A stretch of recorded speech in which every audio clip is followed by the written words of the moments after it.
ఒక బిచ్చగత్తె ఇలా అంటదండి. ఒక ఒక ఆవిడింటికెళ్తది. "అమ్మ కొంచెం ముద్దుంటే ఇయ్యమ్మ" అంటది. "ఇదేంటి ఇంత రాత్రి వేళొచ్చినావు" అంటే, "లేదమ్మా, ఎండాకాలం కదమ్మా, మళ్ళీ అడుక్కుంటే నాదసలే అందమైన ఫేస్ కదా! మొత్తం చెమటలు కారి కర్రీగా అయిపోద్ది. అలాగని బ్యూటీ పార్లర్‌కెళ్తే డబ్బులు ఖర్చయిపోతాయి. అందుకే రాత్రి చల్లగా ఉంటదని నేనిలా వచ్చి అడుక్కుంటున్నాను."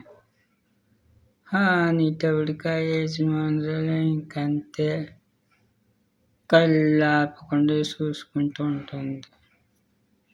ఆ బిచ్చగాడికి ఇలా ఉంది